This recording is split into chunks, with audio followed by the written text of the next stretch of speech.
I'm excited that it's Mother's Day. I think Mother's Day is something of back in the day when there used to actually be a phone company. Mother's Day was the largest, the highest volume day for telephone calls. People would always call back and get their mothers. On Father's Day, it was the highest volume for collect telephone calls, but that's so funny because some of you are like, "What's a collect call?" I don't get it. But no matter your story with your mom, no matter if it was a fantastic relationship, maybe you're not a mom, and that's been something that's been a burden to you, and just kind of something that maybe a point of frustration or maybe disappointment even. I want to tell you today, I'm going to preach from a perspective of lessons that my mom taught me. She didn't know. I figure if she's going to call me out to sing, I'm going to just wear her out the whole service. And so I'm going to talk through just a couple things that my mom taught me. And it's been real easy because she wasn't in the earlier services. Now she's sitting on the second row looking at me, so I got to be careful how I come across and how I say these things, but I say them with the greatest honor because my mom is awesome. I just got an awesome mom. And she's been awesome forever. As long as I can remember, she's been awesome. And like any mom, she's going to sit there and shake her head, and she's going to think of maybe the times that she didn't feel she did as well as she could. But as one of her kids, I'm just going to say she's been awesome, and she taught us some things. There was some downloads we didn't realize we got. There were some things that we didn't realize we picked up until much later. And as I stepped back from the sermon, I realized what God was showing me was pretty amazing, and it was convicting all at the same time. And so I want to read you a scripture that's found in the book of 2 Timothy, where Paul is writing to Timothy. Now, Timothy's a young guy. He's preaching at this church, and Paul's kind of left him in charge, and he's a little nervous. He doesn't really know what to do all the time, but Paul encourages him with this. He says, "Timothy, I thank God for you, the God that I serve with a clear conscience, just as my ancestors did. Night and day I constantly remember you in my prayers. I long to see you again, for I remember the tears when we parted. And I will be filled with joy when we are together again." And I want you to catch verse 5 when he starts here, because Paul brings something up. He said, "I remember your genuine faith." I remember what kind of believer you are, Timothy.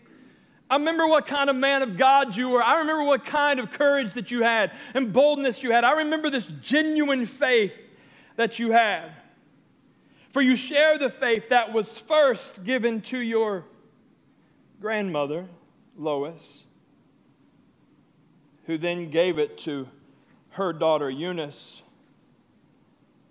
And I know, I love the way Paul uses his wording here, I know that same faith abides in you.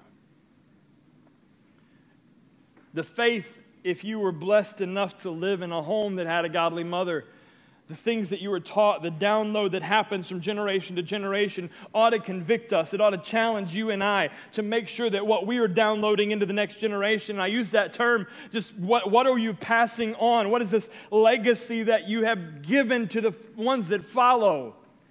Pastor Vince, I've made a train wreck of my life. I've messed up so many times. That's fantastic, and I'm sorry that you walked through that. But from today, what legacy do you leave for those that will follow?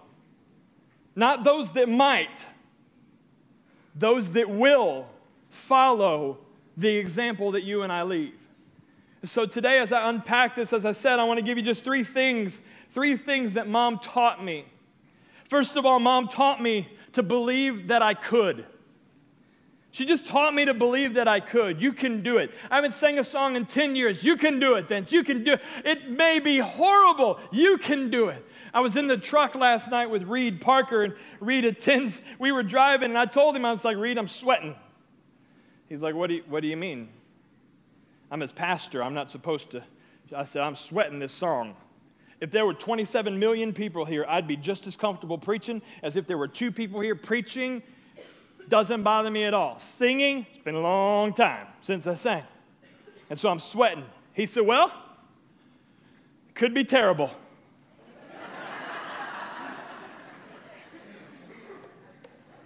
Thanks, buddy. You're not my kid, but you're grounded, is what I thought. I said, what? He said, when I had to do a play one time, and I had to sing in it. He said, and I'm not a great singer. He said, but I sing with all my heart. I just sing with all that I have, I sing. But I'm not a great singer. He said, some people told me it was terrible. So it could be terrible. I'm like, you're still not helping. I'm thinking this in my mind. I said, so it was terrible? He said, I don't know. I said, what'd you do? He said, I got up the next day. And God, Reed doesn't know it. The other kids in the truck didn't know it, but God shook me real hard in that moment.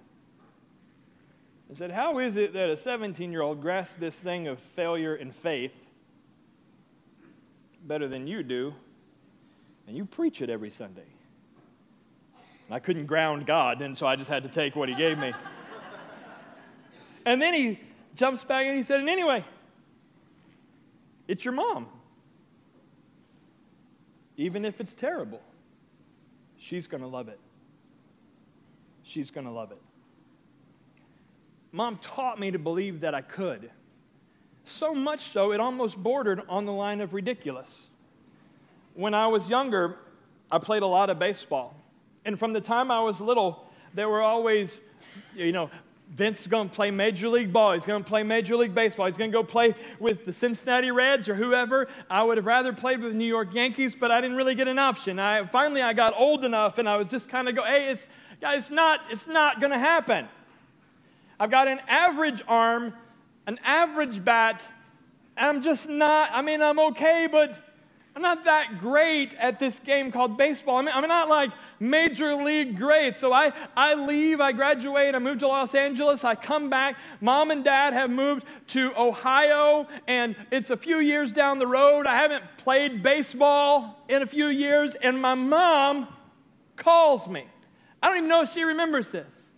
But she calls, and she was like, hey, Vince. I said, hey, Mom, what's going on? I just had to tell you. I'm like, what do you need to tell me? Cincinnati Reds are holding open tryouts. You should just come on up and give it a shot. I'm like, Mom, I'm not going to play pro baseball. But she never quit believing that I could. And I sat there and I wondered through times of, do we pour into our children and those that follow? You can.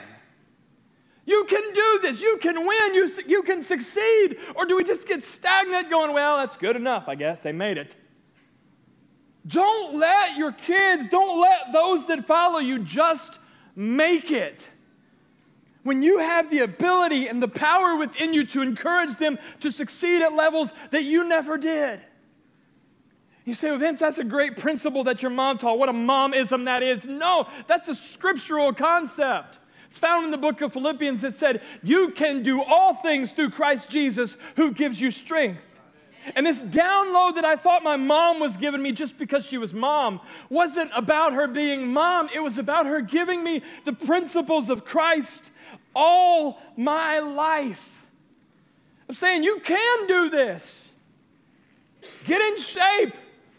Get a faster bat. Put some work in. Suck it up. Go do it. You can. And my mom's intense. I'm 41 years old. I don't know if my mom played sports when she was young. I don't know that we've ever talked about whether you played sports or not. My dad has lots of fictitious stories about sports when he was younger. But my mom, I think if she didn't play sports, it was probably protection from the almighty hand of God. Because my mom is intense, y'all. She has went and watched my kids play sporting events, whether it's basketball, track, football, whatever. And she's just a bit on the violent side. There have been moments when Vanessa would be blocking out for a rebound and she'd throw her elbows out and just barely miss someone. And my mom would go, oh, she just missed her. There'd be moments I'd hear her saying from the stands, whether it was football, basketball, track, whatever, just trip them. Just trip them. I know. She's awesome, I told you. She learned, she taught things. She's intense, and she loves at an intense level, and she believes in people at an intense level. Regardless of the failure, regardless of how low the bottom is, there's this innate inability to think that you can't. She just believes that you can. And what a great, great thing to have passed on and said, I believe you can. Not on your own, not by yourself, but because Jesus said you could if you'd just trust Him. What a great thing she taught me. Second thing that my mom taught me, not only things to teach me to believe that I could, but she also taught me things that I shouldn't. Any of your moms teach you things that you shouldn't do? Talk back. Any of you ever talk back to your mom? You're like afraid to raise your hand, aren't you? Because she's here. I was just kidding, Mom. I didn't do it. My mom taught me a few times not to hide from her at Kmart in the clothes racks. My mom taught me not to cuss when I grabbed a hot potato at the dinner table when I was little. It wasn't recently. It was when I was little. It was a hot potato. It was really hot. I won't tell you how hot. That's what got me in trouble. She taught me lessons with my sister. I've told this story before, but it's fun every time I tell it. Mom was washing dishes one day, and me and my sister were fighting. And I had her in headlock, and I was just giving her the business, man. It was my sister. Don't ever hit a woman, all right? Unless it's your sister, and then that's okay. I mean, it reaches an age where it's not okay when we were little. And so I'm just scuffling with Carrie, and we're just wrestling there, and Mom's in the sink, and she's saying, cut it out. Y'all cut it out. Stop it. Y'all stop. Mom's got a voice that you can't deny, and she's telling us to stop, and I wasn't stopping.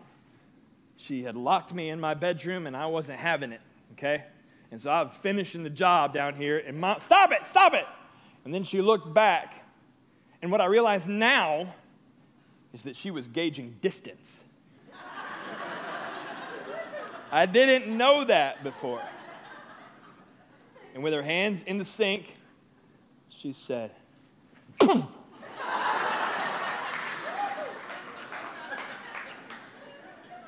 kicked me, and I rolled over in the corner, and I let go of my sister, and Carrie shot off, and I did what every other teenage boy does. I was only about 10 or 11 at the time, I think. Maybe I was closer to 12, but I jumped up, bowed up, nostrils flared. It's going down now. And she went just like this. She turned around. She put that soapy finger up, and she said, stop.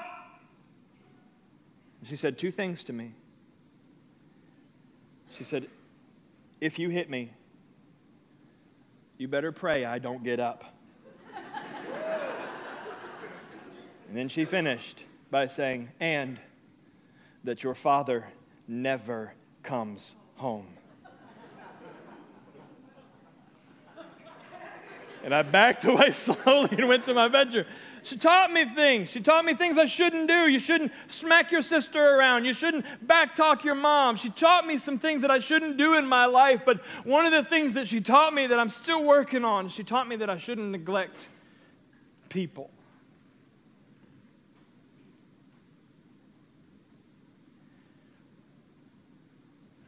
One of my earliest memories, I was trying to think back further. I can't think back any further. I believe I was about 4. Every week, my mom would go see this lady from our church named Miss Alice. And we would go see Miss Alice, and Miss Alice wasn't related to us. She wasn't Mom's mom or an aunt or anything. My family wasn't from Michigan. It's just where my dad was pastoring at the time. But every week, we'd pile in that old blue car we had, and I remember it because I would lay down up in the rear window. That's how big the car was. Some of you don't understand what I'm talking about. Some of you are like, that's illegal. Yeah. But I remember it because that's where I would crawl up. And we'd get to the apartment complex, and we'd get up to Miss Alice's house, and we'd sit down in the living room, and I'd plop down on the floor, and we'd be watching Price is Right. The good one with Bob Barker, not the new weird one, but we would be watching that. Mom and Alice would just talk. And they'd laugh. And I'd get fussy and irritable, and Miss Alice would go to the refrigerator and she'd pull out this little aluminum can of pineapple juice that had the foil tear-off tab. Y'all feeling me? You know what I'm talking about? And it tasted like heaven because I was frustrated, and it may have been the metal in the can that tasted like heaven, I don't know, but she didn't have to. But see, Alice was alone. And Mom knew she shouldn't neglect her. And there are moments that I nail that, and moments that I miss it badly. But she taught me things like that. I'm going to hang out on this last one for a little while because a lot of times people will assume my dad's a pastor, and they'll go, well, that's where Vince gets that preaching from. That's where, his dad's a preacher, he's a preacher. He had lots of kids, so maybe one of them will end up being a preacher. I don't know what the deal is. But honestly, my first picture of faith, see, Sundays are tough if you're a preacher's family. I didn't always look forward to Sundays because Sunday was the day that I didn't get Dad. It's the same way with my kids. My kids here, Sunday's the day we love to come to church. My children love Jesus and they love the church, but it's a little different because from the morning till tonight at 7 o'clock, my focus is shifted. I'm driving towards what God's called me to do here, and so Sundays aren't like the day of rest that a lot of you may assume for us. And so thinking back, I was sitting there and I was thinking, my first picture of faith wasn't my dad. My first picture of faith was Mom, and she had this little blue Bible. And I remember sitting next to her in church and watching her flip through the pages, and every text, it seemed like every page there was a date and a place. And I would watch, and she would write down the next date and the place where my dad preached, and supporting and encouraging and amening. Even if he said something silly like I do sometimes, she would amen. And there was sometimes he said some things that, sometimes our mouths work faster than our brains. And so we would say things, and she'd just shake her head, and she'd write something down. I don't know if she was taking notes or what to tell him, but I just remember seeing that Bible, realizing that she took the time every week to listen, to invest. Never met a person as faithful as my mom or as strong as my mom. And as I said, I sat there this week just kind of wrestling, going, God, I can't preach an entire sermon on my mom. That's just weird. It's not scriptural. I mean, she's a great mom, and she's amazing, and Jesus is like, whoa, you're totally missing this. Everything that your mother downloaded into you, I downloaded into her. And those ideas of that you can do anything came not from her mind, but from my heart into her. Because Vince, even when you didn't know you could do something, there was a cross. And on that cross, I said, Father, forgive him. He don't know what he's doing, but he doesn't even know what he's capable of doing if he listens to me. There were moments where I said, God, I don't want to do this. And he said, you shouldn't do this. You should go here. And God teaching me where I shouldn't go and leading me where I should go. All this download coming from my mom. And it convicted me because then it made me step back and go, God, what am I leaving? And this matters whether you're a mom, you're a dad, or a grandparent, or none of the above. What are you leaving? Because the question is not who might follow you. Someone is watching you. And they're waiting to see the pictures and the glimpse of Christ in your life. And they're waiting to see what it would be like if they would say yes to Jesus. And they're waiting to see what it will be like down the road. And in your marriage, your kids are watching your marriage. And what does it look like? And how does it feel? And how do you talk to one another? Because they're watching going, oh, that's what happy marriage looks like. How you handle situations. That's what you do when someone makes you mad. That's what you do when things don't go your way. And it just crushed me to the place where I began to pray, God, Help me to not be so concerned about what I leave down the road for my family, but God, what am I leaving right now? What are my kids seeing in me? God, please help me be a better dad. God, what is my wife seeing in me? God, please help me be a better husband. What are my parents seeing in me? God, help me be a better kid, a better child. What does my church see in me? God, please help me be a better pastor and a better leader, because there are moments that I look and realize some of the things that I'm leaving aren't worth picking up. And so I ask you, what are you leaving? Moms, I'll tell you right now, you're doing a better job than you think you are. Single dads in the house, keep it up. You're doing a better job than you think you are. Grandparents that are having to stand in the gap, keep standing in the gap. You're doing a better job than you think you are. See, what you're doing is you're laying a foundation. You're leaving something. You're leaving something that can be stood on because it's firm and it's solid if you're leaving them Jesus. Well, Vince, I've got this successful business and I've got this and I've got that. That's fantastic. I'm proud of you. I'm so proud of you. But in a moment, all of that can go away. In a moment, all of that can go away.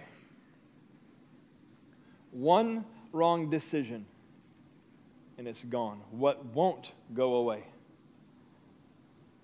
is what you leave your kids about Christ, is what you leave your family about Jesus, and what you leave those people around you. I don't have any kids, Pastor Vince. Then for the person next to you, be the hands and feet of Christ.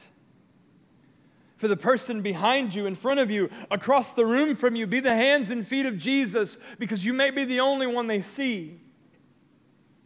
Paul said, Timothy, this download that you received from Lois to Eunice and Eunice to you has been amazing. And I know, is what he said, I know the same faith continues in you.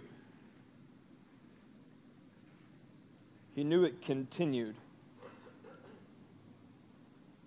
Do you know